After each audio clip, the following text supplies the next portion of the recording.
this webinar is for anyone who wants to increase their monthly income by becoming a social media manager.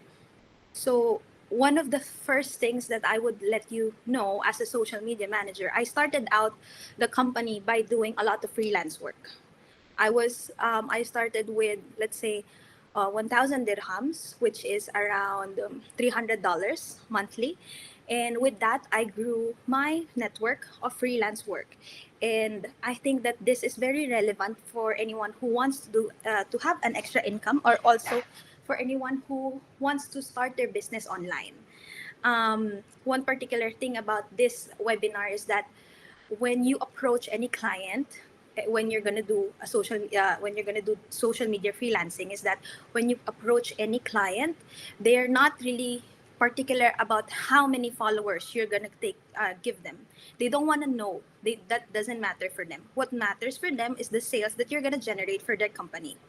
They want to know if you're gonna really there is a return of investment if you work for them. So I want to know, does any one of you know what is something that's in social media that people love to do? Do you like liking photos? Do you like liking videos? What is a particular thing that social media uses to create engagement? Um, does any of you have any answer to this?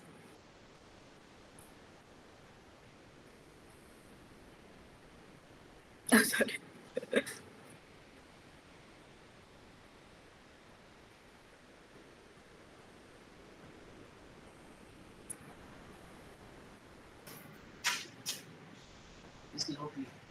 I don't have.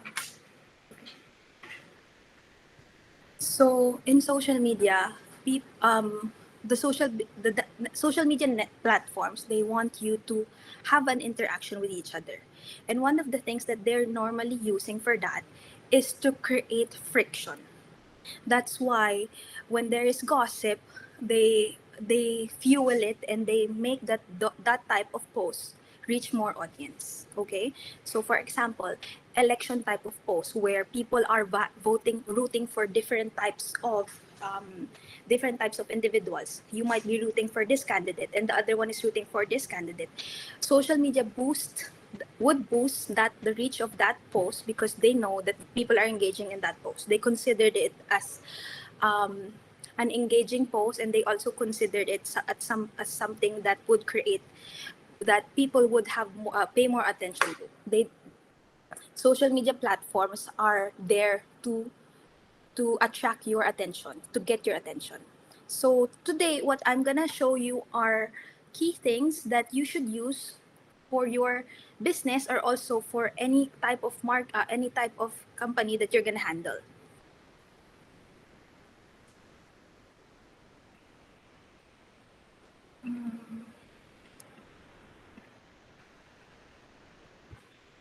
Are you able to see it? Yeah, perfectly. Okay. So what you will learn from this webinar: first, 4 obstacles in sales. The second would be 4 types of characters and their corresponding sales language. And then, what is social proofing? And how can you use social proofing to speak the language of each customer? Social media strategies you can implement for each sales obstacle. Now, let me first tell you the 3 choices of every customer in a sales funnel. First, they can buy from you. Second, they can buy from someone else. And the third would be that they can buy nothing at all, which is why it is important also to make sure that whatever you're doing online makes them buy from you, because they always have these 3 choices. Now, one of the biggest mistakes that amateur salespeople make is asking people to buy their own personal their own personal reason, not for the reasons that actually motivate the customer to take action. For example, a sales representative would approach you and tell you that this is why you should buy it, but the reason is that other people, you as a customer, will have your own reason to buy something. So this is why we we as social media managers, anyone who's doing marketing and also doing sales, need to understand the customer before doing anything. So here are the four obstacles in sales: fear of losing freedom, fear of failure, fear of criticism, and fear of change. Now, let me first explain to you what fear of losing freedom is. So, when a customer have when customers have money, they feel that they have the freedom, and when they expend that money, they feel that they don't. I know very particular, like a lot of you would feel like when you have a lot of money on your bank accounts, you feel that you're able to do more things, right? But when you didn't have a lot of money in your bank accounts, you feel like you're deprived of things to do. You can't travel to this place, you can't buy things, you can't go to other leisure, you can spend your time doing leisurely things because you need to make money or you need to save money. That's why one of the things that most customers, and this is what most customers feel, is that they fear of losing that freedom to buy and to do what they want to do. Because if they spend money on buying a thing already, they have already lost a certain amount of freedom. And one of the things that you can do to motivate this type of customer is to buy into money, security, and then health and fitness. So what does money mean? So people will spend money if they know that they'll get more money if from that purchase. For example, we are driven to spend money in school. Why? Because we know that if we graduate, we'll make money. That's why most of our parents would tell us that, oh, you should go graduate school, because you know that this will allow you to create money for yourself. Securities are housing, shelter, food, or even insurance. People want to be secured. This is a natural thing that we want to have in our lives. And health and fitness. Why? Because we know that health is wealth. We want to feel that we will always be living. No one wants to have death. Like, if you are already in that position of losing your life, you would be scared, right? That's why health and fitness, they are a strong motivator for sales. And then fear of failure. Now, fear of failure is something that I think most of you would have experienced before. So fear of failure is the idea that this product will fail you. Okay? So have you ever experienced having bought something and being told that this will work, and then you realize after buying it and then using it that it didn't work? For example, vitamins, or a certain beauty product, or even a gadget. You bought something and then it so happens that it didn't work. This is the fear of failure. It's the idea that even if you buy this particular product, it will not work. And this is something that the most of the customers would have. And a strong counter for that would be to motivate these types of customer from using praise and recognition, leading the field, and security. What I mean by praise and recognition is that people want to feel that they are making the right decision by buying the product. They want to be praised. They want to be liked. They want to be told that, oh my goodness, you did the right thing. You bought the right product. You are right. You want to be right. And leading the field means that you are above the rest. You want to feel like you are prestigious, you have a status, you're in a position that's better than others. That's what leading the field mean. And the third would be fear of criticism. Now, fear of criticism is something that most of us would experience. Like, whenever we buy a product and our friends see it, they would say that you shouldn't have bought this, you shouldn't have done that, shouldn't have spent your money on this. This is not gonna work. So this is what fear of criticism means. People don't want to buy something that they feel that they're gonna be criticized with. So this is especially particular in a B2B sales B2B sales situation. For example, there is a big company. They wanna buy Apple. They wanna buy laptops. They either buy Lenovo. They either buy something from Mac, or they either buy something from a new company or an unknown brand. So the purchasers, or the people who are who decision makers in that sales funnel would fear that if they buy the new brand or the unknown brand, that their directors or the people up it, or the makers or the management would criticize them if the product fits. So that's why this kind of fear is very strong in a B2B market. So business to business market. Now, how can you motivate people who are in this fear?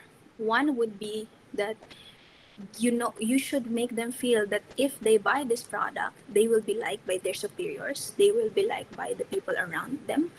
The second would be status and prestige, that they would have an accomplishment, or they would have the feeling of being someone of a high level. It's kind of like what the other motivator is. So, and power, influence, and popularity, that this is why a lot of people are buying branded products, because they feel that if they have let's say a Chanel bag, or an Omega watch. See, all of these products, they kind of do the same of what a normal bag would do, would be something that a Louis Vuitton bag would be doing for you. And also what a watch would do would be something that an Omega watch would do for you. But because of the feeling of power, of popularity, of influence that it gives, people are driven to do that. People are driven to buy luxurious products. That's why influencer marketing is very popular, because it makes you have a sense of aspiration. They show you aspiration. They show you what type of life you want to live. You are living vicariously from these influencers. Number four would be Ellie, fear of. can I just ask a question? So Dansha has a Sure. question. She Sure. says, my product is a jewelry item. How can this sort of strategy work? So for a jewelry item, it depends. What's the price range of that product? If you are gonna target a luxury type of product, then you have to also make sure that you are branding yourself as something luxurious, right? You have to make sure that you are selling using the ingredient, or the materials that you are using, and also selling a type of lifestyle. So, for example, I had a client before, which sold gold toothpaste with gold particles and toothpaste with diamond particles. Now, the way we sold that product was that we positioned it in a very luxurious lifestyle. That if you wanna feel luxurious, if you wanna feel that type of status, then this is the product that you should have. So it's important that you look at competitors as well when you're doing any type of strategy work or marketing strategy work for your brand. Know what they're doing and see what's working for them. So I would say that it depends on the type of jewelry always, and also for consumer products like this, small items, it's important to have good imagery. um, Good imagery. So what consumer products like bags, clothes, food, those are companies or brands that would need a lot of good imagery. Yeah, So that makes sense. I think we'll kind of take the questions at the end. I don't want to mess with your flow, so go sorry, it's ahead and then okay. let's do it at the end. It's okay. So, like I said, fear of criticism, and then the last one is fear of change. Now, fear of change is very common. So, we call it in the segmentation of customers as laggards. So, laggards are the people who have started using touch screen phones only now. People who are already content with what they already have, what they're doing right now. They are people who are too lazy to change and too comfortable with what they're doing. So, for example, like Nokia. Why did Nokia die? Why? Because they didn't innovate. So these are the types of people who have this fear. They fear that changing what they're doing right now won't do anything for them. You know, that's why the main sales motivation for them motivator for them would be personal growth. Now you have to package your product in a way that would make them feel that, look, buy this product and you will grow as a person. You That's why courses, this is how they sell courses online. They make you feel that you will grow as a person. They make you feel that you will transform, right? So any beauty product you see, especially for supplements are supplement products like medicine. Usually customers have this fear of change because it's hard to just completely change your routine of what the vitamins you're taking, the food that you're drinking, the food that you're eating, and the drink that you're taking in. They always package it in this way. Keto. How was keto package? They package it that, look, I will transform you quickly. I will change your lifestyle. I will change how you look. This is how most diet books are marketed out. They always make the customers feel that they are gonna change. They're gonna change their lives. Yeah. And the other thing is money. Like I said, people want to spend money if they know that they will get money from it, or earn money from it. For example, like people who are taking classes, like I said a while ago, or courses, diploma, certificates, they're able to spend money on these types of things that because they feel that if they can use it in their career advancement, they can ask for more salary from these certification, because they now can say to their bosses that, look, I have this certain type of skill. Now I think that you should, which I can use for your company, then I think you should give me better compensation. People, most people, especially those with a lot of professionals, they're motivated by this. Is this very clear with everyone? Yes, so far so good. Okay.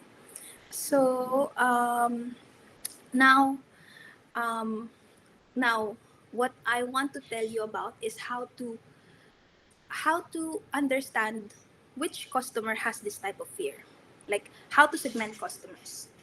You know, so you can know that which type of fear is this customer having. Yeah. So let's move on. So there are four types of characters. These four types of characters works in HR. There are what you call acquire, defend, bond, and I forgot the other one. But there are four types of characters. So I'm just using the basic type of characters, which is first director type, second would be socializer, third would be thinker, and then the fourth would be supporter. Now, a director type of personality fear the losing freedom. Why? Because directors want to be the one dictating what others are doing. They desire to acquire things. They're ambitious, they're efficient, they're good at planning, they're motivators. They're mostly the type of people who would drive things. So, CEOs, leaders, people who are in political seats, presidents. Those are the type of people, or even like someone who is a class president, or someone who started their own thing. Most of these people, they're directors. Like I said, they like, they're very ambitious, they're efficient and good at planning. That the reason why they are afraid of losing their freedom is because they're impatient. They're dominant and they're competitive. They want to have that feeling that they're able to compete, that they are not being dictated by any other person, and that they have a lot of time. Now, um, socializers, these are people who are good with people. So, talk show people, comedians, let's say people who are in the media industry. These are people who are outgoing, spontaneous, confident, lively. Are you someone who likes going out on clubs, going out with on a party, and always is the life of the party? A class clown, someone who likes talking to people, someone who's very approachable. So these type of people are considered socializers. Now, socializers, they like being liked. They like being in that certain situation where they feel that they are loved. They have a strong desire to bond. They have they just want to be liked. I would say that this is the they just really want to be liked. They're the people who like being liked on Instagram mostly. So the bad side with them is that they're impulsive, they're forgetful, and they're self-absorbed. They're they're very narcissistic. They deal with things in a way that, okay, if I do this, what would other people respond? Like, how would other people respond about it? How would they think of me? So this is the way they think. Now, thinkers are more of an analytical type of person. So they desire to understand, meaning that they do not make a decision without understanding or getting all the details. So they want to know everything. If it was a manager, it would be someone who's very detailed oriented, who's very thorough, and most of the employees would feel annoyed that why are you even asking for this? It's not important, but for a thinker, it's very important. Yeah. They desire to they're detail oriented, good at preventing problems, and cautious. So um, this is for any this is also someone who can be a leader, but they're very slow in deciding. So they're difficult to please, perfectionist, and pessimistic. They're very hard to handle. That's why they fear the failure, because they don't want to fail. They want to be perfect, they want to be right, and they want to make sure that whatever decision that they're making is the right decision. And the supporters are people who are always, I'd say, wind behind your wings. They desire to defend. They are relaxed, content with what they are doing, and steady. They don't want to change. That's the reason why they fear change. They don't want to change. They're lazy. They procrastinate, and they're stubborn. They're already contented with what they have. Okay. Um, So 92% of people trust recommendations from individuals over brands. So that's why whenever we see something online, um, we don't, especially if it's from a company, we don't like it. We don't comment on it.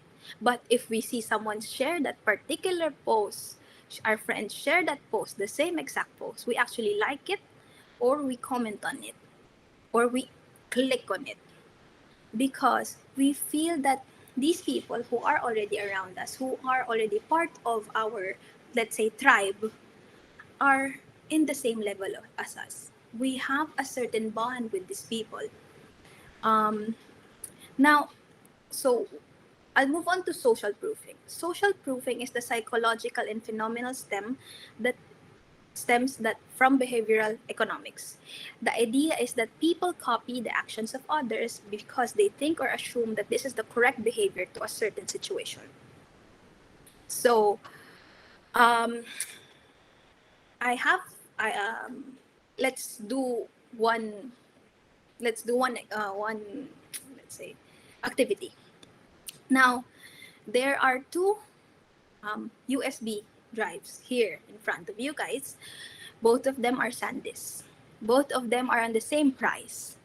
But the other one has 4,624 reviews. And the other one has 4,609 reviews. Which one do you feel would be more credible? Which one do you feel um, would be more trustworthy? Which one would do you feel is something that would work for you? They're, remember, they're the same price, but the other one has more reviews. Is would it be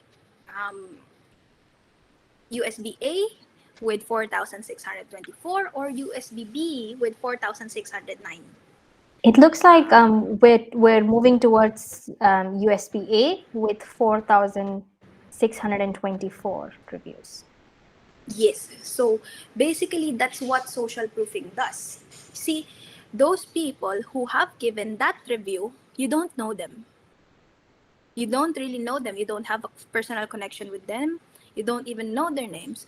But because of that product having a type of proofing or having a particular feel that, okay, people have liked this, people have considered this, people have said that this is what works for them, you are triggered to buy this 4,624 review product.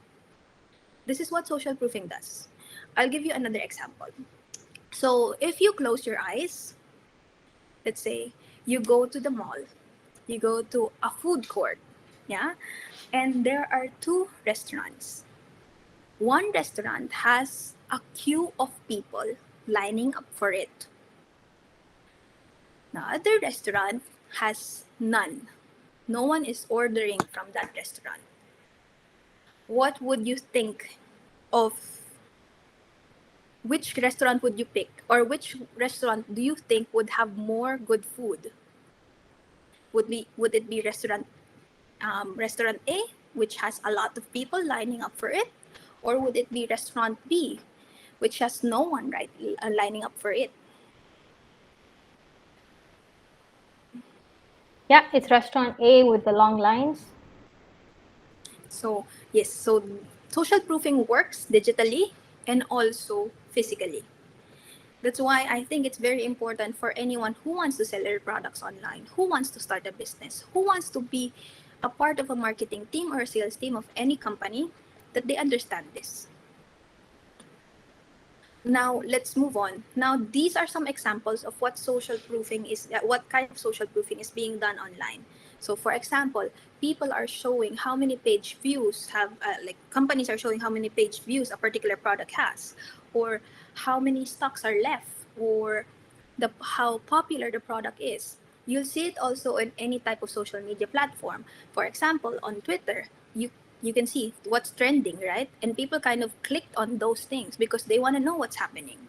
You're curious, you want to know, you want to be part of that tribe. You don't want to feel FOMO, fear of missing out, right? So social proofing is everywhere. um, Here it's even here in the product. In this product, it says that it's viewed by 552 people. Now, you want someone that it's human nature that we want something that is desired by other people. Okay, that's why um, that's why when we hear someone buying something or raving about a product, we kind of get curious about it. We search it online, we Google about it. So that's social proofing. That's how social proofing works. Now, let's move on to how you can use social proofing to increase your sales. One is that you can use a credible voice. So credible voices are like, let's say, publications, big influencers, or what we call the mega influencers. Then number two, the give recommendations from others' recommendations. Three would be showing the number of people interested in the product. And then fourth would be the trust, building trust through customer reviews and ratings. So let me explain to you how you can use it. Now, using credible voices, this type of tactic would work best for anyone who has a fear of freedom, who a director type of personality, let's say. Why? Because like I said, they want to be in a certain status. They want to feel like they're up there. They're they are driven by having that feeling that I am better than most of the people, let's say. um, and they are not just thinking of acquiring anything. They want to be considered as trendsetters, exclusive, leader of the pack. So whenever they are buying anything, they have this feeling of like, what is it in what is it for me? Well, if I buy this, what will I have? What will I acquire? What will I benefit? What's the benefit that I'll receive? Now, the value that you're giving them should be more than the freedom that they will lose. So people tend to feel that if they want to feel that if they are losing on something or they giving you something, that they should get something twice the amount of that. So that's why whenever we have that's why this is very common when employees, they don't feel that they're getting paid well. Why? Because they feel that they're giving more than they're getting back. So this is a human nature that you have to understand. Customers, any type of customer, let's say, wants to feel that they are getting more than they have given. So how you can use credible voices? Collaborate with social media influencers. Okay, this is something that most of my clients would ask me. Do we work with paid influencers? I would say no. Why? Because people, they know when the influencer is not authentic, is paid, and this is something that I've actually experienced as well. Most paid influencers, they're using robots, or they're using they have bought followers, and they're using a lot of they're boosting their posts, but sometimes boosting will not generate you sales. Now, any type of client that you will handle, if you were a social media manager, or if you were a business owner, you want sales, na? So sales will not come from um, uh, bot followers.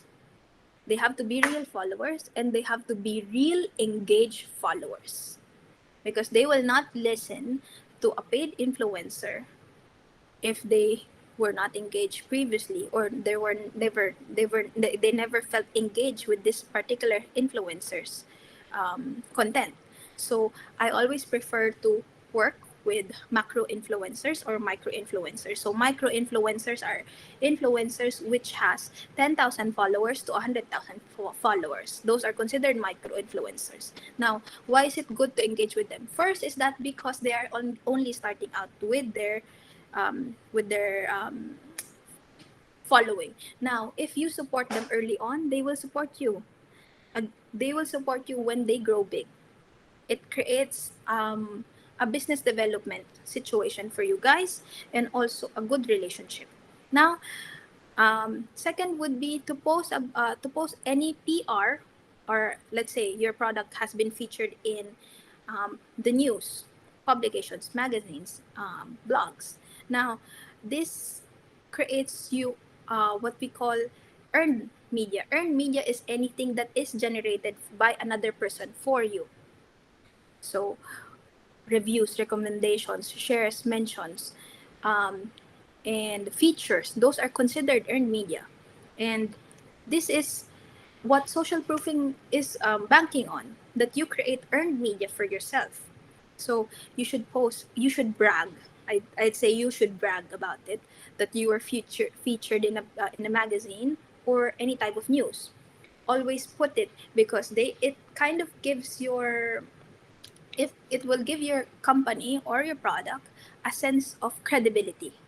And people who have the fear of losing freedom wants to, are motivated by a credible product or a credible company. If they see that your product is credible, important, reliable, or something that people who are in status are buying, they also feel impelled to buy from you. So here are examples of what credible voices are. For example, here they kind of said they use the L, the company L, and this is a publications type of social proofing.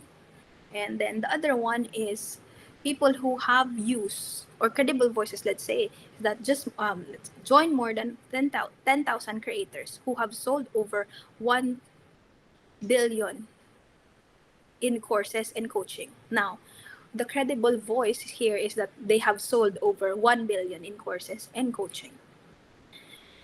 So people in that director type of personality who have a fear of losing freedom want to be in that group.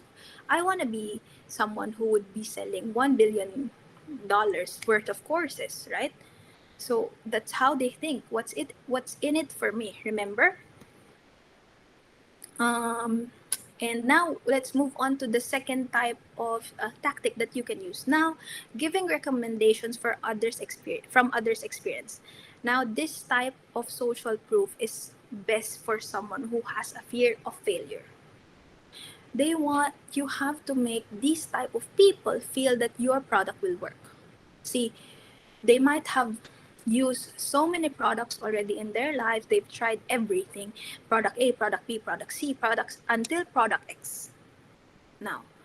So they are keen on buying something, but they want to know that it will work, that it's not going to fail, right? So um, this type of social proofing, giving the recommendations from others' experience, kind of packages your product in a sense that, look, others are even recommending my product. Others are proving that this works. That's why they have already chosen the products that would best suit you. Not only does it remind the user that people have bought your products, providing social proof for the products, but it also introduces a sales funnel for further products, giving those products social proof as well. So, for example, for this one, the one in front of you guys, so it could have been that it was just one flower who was suggested to that customer who was looking for a flower, but the company was able to utilize 5 slots. So they were able to recommend other kinds of products to that particular customer. Now, this social proof tactic is perfect for, like I said, the people who have a fear of failure, because it plays in the idea, the actual principle of social proof, assuming that copying others people's action will bring one success. We feel that if we do that same thing, we will become that person. So that's why people who are like Gary Vaynerchuk, let's say, Tony Robbins, all of these motivational speakers, they're monetizing from their experiences, because we think that if we copy that how they live their life, what they did with their lives, we will have the same exact result. We will become Tony Robbins, let's say. We will become um, Elon Musk or Oprah or any type of personality who's been using what they have experienced to generate money. So motivational speakers. This is very common for motivational speakers. So I'll move on to the practical tips that you can use for and giving recommendations. Group your products to recommend to a particular set of audience. So If your product, let's say, was something for the kids, you can have a back to school bestseller. Something for dieting, then you can do a great for single ladies.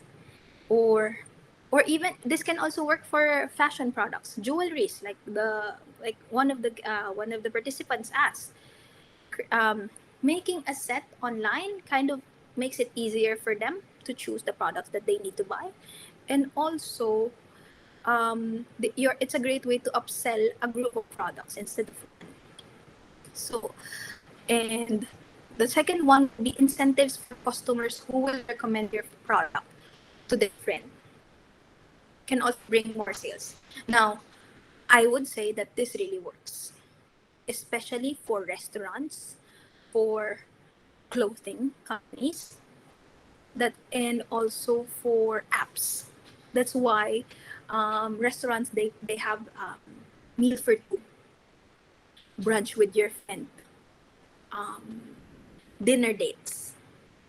So they have a lot of packages that if you bring your friend, you get 25% off. Or I'm not sure if you're familiar with ASOS. Let's say ASOS, Namshi, Zalora, all of these products. They have this recommend your product email, right? Recommend my product, and I'll give you 25% off if that other person buys from me. So this is also um, triggering the fact that people believe their friends. Like I said, 92% of people believe individuals. 92% of customers believe individuals more than brands, right? So it is not you talking to that friend anymore, but it is you. In the middle would be the friend, the customer that you had, and the customer that you had would be talking to the friend, the new prospect client, the new prospect customer, the could be customer. So that's how I would say it. Now, online, how do you do this? So for anyone who is selling a particular product, they have messages between. You would have messages between you and your customer, right? You have to arrange the delivery. For sure you have messages between the both of you. Now you can tell her privately that, okay, look, I would say that you should have a templated message already, because you have purchased from me, blah blah blah blah blah. I'm giving you a 25% discount if you recommend our product to your friend, you know. Or this is how I would package it. I'm glad that you bought from us, and I'm really happy, and I'm sure that you would love to recommend their product. So if you do so, I'll give you this type of discount, or you can even give free delivery or a freebie. It depends on you. Um, so here's an example of what recommendations are. Give a friend $10 off their purchase and get a free pair of leggings on us. Or, and then the other one would be, this is the package part, like this is the set that this person has chosen.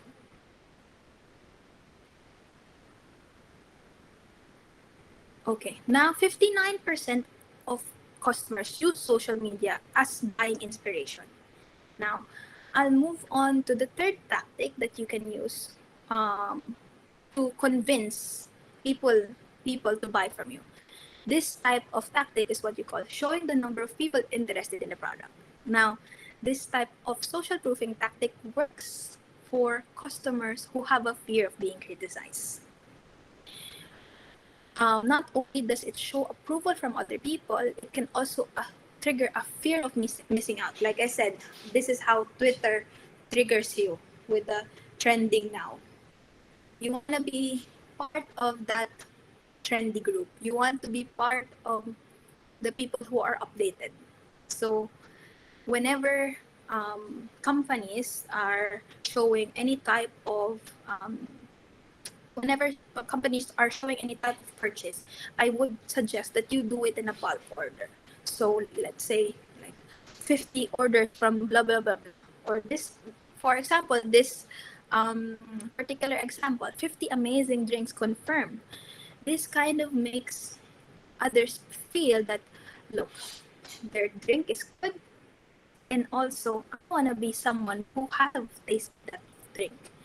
So, and remember that most customers have a deep need to find a sense of belonging, and you want to you can appeal to this basic emotion. You can trigger an intense emotion at the price of a product of the that the price of the product becomes irrelevant.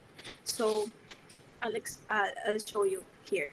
So let's say for Apple, why do Apple, even though it's during COVID, during COVID, when Apple 13, iPhone 13, sorry, iPhone 13 was released, Apple UAE released a photo of people in mass queuing up for their new phone because people are intrigued by that. They they want this is what social proofing does. It makes it gives an approval. You want to be in that group, and also it triggers a sense of being in the lead, right? So this is a particular this is really a particular tactic that Apple has used so well. I'd say it triggered a lot because people are curious. First, people were curious, what are they lining up for? What is this iPhone? What is, like, people who didn't know what Steve Jobs launched during that time. I think there are a lot of restaurants as well, like Jayco. When it first opened in one of the countries, Philippines, there were a lot of people queuing up. Now, most of the people didn't know what Jayco was, or Jayco Donuts, or Krispy Kreme, or IHOP, or Shake Shack. I'm not sure if you're familiar with all of these food companies, but all of these restaurants or fast food chains, they posted about their lines, their queues. So that's how social proofing, in this sense, that showing the number of people interested in the product works. So what are the practical tips that you can do? So these practical tips are something that a big company can do and also a small company can do. Share photos of any product being delivered or received by your customers and ask your customer to post it on their social media as well. Why? Because on Facebook, especially, Facebook pages are not supported by the algorithm does not support Facebook pages anymore. Now, Facebook, you should remember, was made to be a social group. Okay, so what their or a community based platform. So what their main goal is to make sure the community is intact, that they're getting engagement.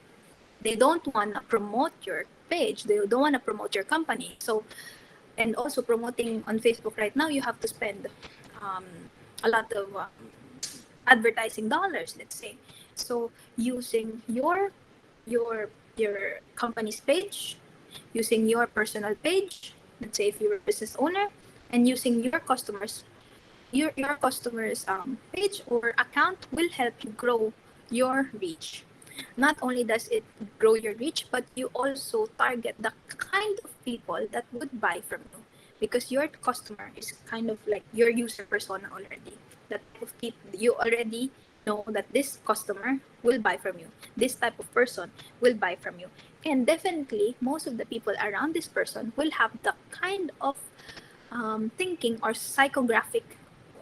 Psychographic is like what we I would say the beliefs, the interests, or the type of psychographic data is the beliefs, the interests, the values, all of these things. Those are so that person, you know, that you have already captured will for sure have the same type of will have a friend who will for sure have the same type of belief, have the same type of interest, have the same type of have the same type of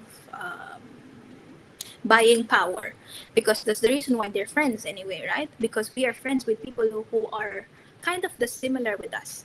Like, that's why they say birds of the same feather flock together. So examples of any of content that you can post online. unboxing stories, photos of them using your product.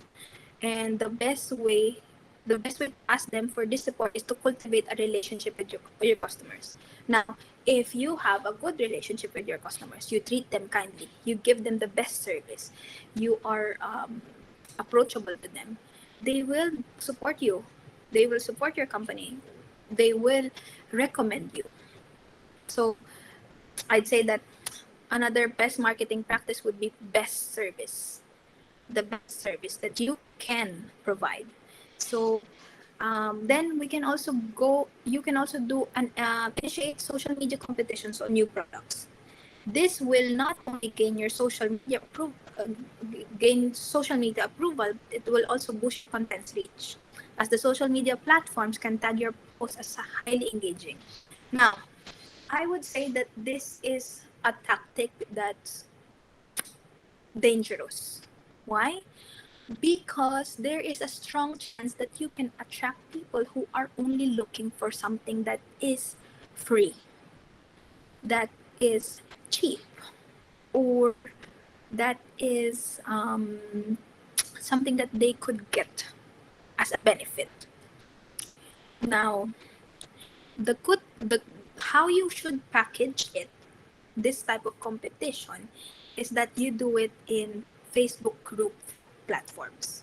So community type of competitions, let's say, um, I'd say Facebook group would be one.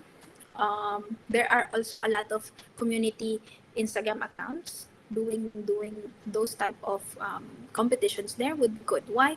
Because the community, you will understand the people there are um, a certain type of demographics, a certain type of interest. For example, there are Facebook groups for Europeans, Italians, Chinese people, Japanese people, Ugandans, Indian people. So now, if you were targeting Indian people into the competition there, at least you have a strong chance of not just getting a certain type of free loving customer, but you are able to target a particular cultural segment already, or a demographic, or let's say community based, like so here in Dubai we have what you call like cities, internet city, um, DIFC, which is like Dubai International Financial Center. So all the finance companies are there. Deliot, EY, McKinsey. Internet City would have IBM, Oracle, Microsoft, and then we have. Give me a city, please. I forgot. um, Production City. Production City would be any type of media production. Now, those type of areas, if you were a B2C, B2B company, they have also communities online. They have it on LinkedIn, they have it on Facebook. Now, doing that in that community, making a competition in that particular community will not give you just a random targeting that okay, people who see this post join this competition. It gives you a targeted competition. So these are examples that I have done. Like I said, this is how Apple does their marketing always. And the other one is this one, giveaway alert. Now, if you are doing a competition online, please do not make it so complicated. People will not really, unless it's worth the money. For example, you make me do 5 steps and it's worth 200. Let's say 200, $1. Okay, $1. I for sure might not join that competition. Now, if you are targeting a certain type of um, they for sure will not join that. Why? Because first, it's a lot of things that they need to do. Second, it's too cheap for them. So always make sure that whatever you are giving And whatever you are requiring the other to do will be more valuable. Whatever you're giving will be more valuable, but than whatever you are requiring the other one to do. That's how sales work. Now, 70% of online customers check product reviews before they purchase. For sure, most of us are in the millennial age here. I am not sure. Can I just check?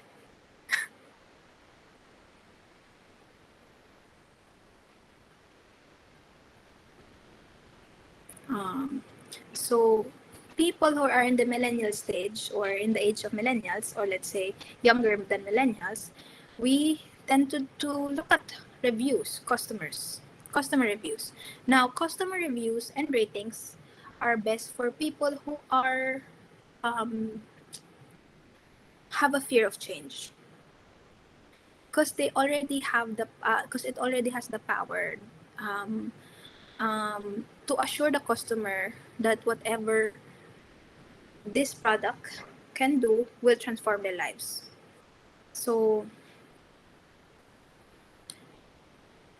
they it's people's voices telling other people that, look, this is what I did and this is what I have accomplished. So I'm not sure if any one of you are say of groups like keto groups or any type of diet group or a lifestyle group, let's say biking or camping. Now, they those types of groups, they show you, they give you a glimpse of what that lifestyle can give you. That's how customer reviews work. You have to bank on that.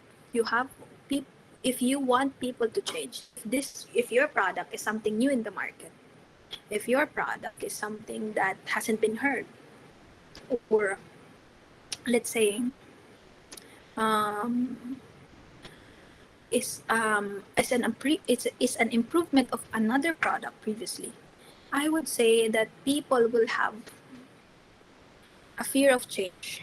That's the most that's the most common thing that they will have. Your customers will have a fear of change. Now, you can switch that mindset by making sure that you can convince them that you will transform their lives. You will make them grow. You will make their lives better. You will bring more money to them if you can. So that's why customer reviews and ratings, they're important, because they convince them that, look, this will happen, like I said. So customer reviews and ratings, the practical tips for customer reviews and ratings: always ask your customers to leave a rating for the product they purchase, but you need to give them an incentive for doing so, especially if they are a first time buyer.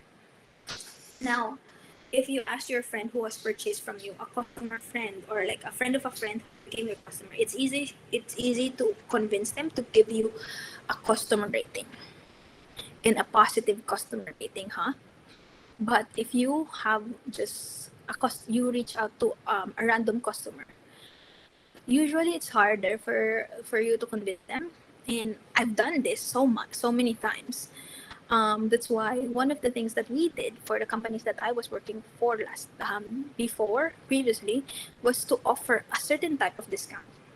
And let's say this is how it jumped. I was previously receiving 10 reviews from that particular branch for 3 months. And after that promotion that we did, it was 20% discount. Um, we got 57 reviews, positive reviews. I know this is like a bit of a hack, or like a bit of like a lying, but at the same time, um, you're giving them value anyway. So I think that it's not really that of a lie do such a thing to offer them something for free if they give you publicity or positive feedback. I think it's a good thing. And then you can also make your reviews creative. So on LinkedIn, this is one thing that they have been doing. It's like a poll, but it's an image poll. I'll show you. So this is what they're doing here on LinkedIn. So this is just a general thing. But some companies, they have you pick out from two products that they already have. Or let's say this one, where they're letting you choose from, would it Coke, Pepsi, or you don't want any of them.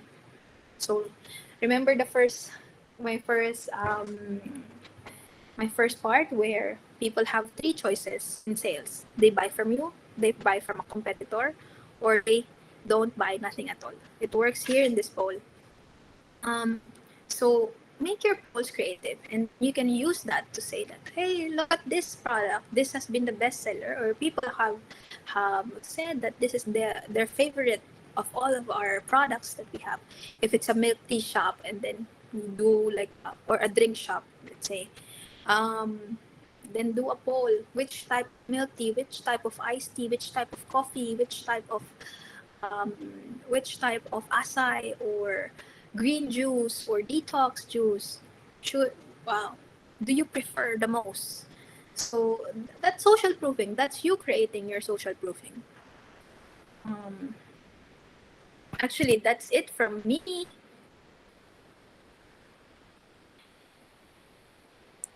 Awesome, Ellie. So, if you guys have any questions, please drop them in the chat, or if you want to unmute and ask, that's fine. We are kind of out of time, so let's be quick with the Yes. questions. Sorry about that. No, that's okay. So, there's a question from, I think it's Madel. How can a startup business empower the consumer or to make them feel good about it over another brand? One thing is that you can use leading the pack. I think the motivation that you are leading the pack. Look, you're the first time, you're one of the few people. You make them feel that they're in an exclusive group. Exclusivity always works. um, so make them feel um, that they're a part of a group, a community. So if it was something about, let's say, um, let's say it's a clothing brand, I would do something like, uh, you are one of the trendsetters, or post about them, like, you want to be recognized. Most of the customers, they want to be recognized as part of the people who are supporting your brand, right? So I would do something like, um, trendsetter. Let's say, what's your product, so I can help you more.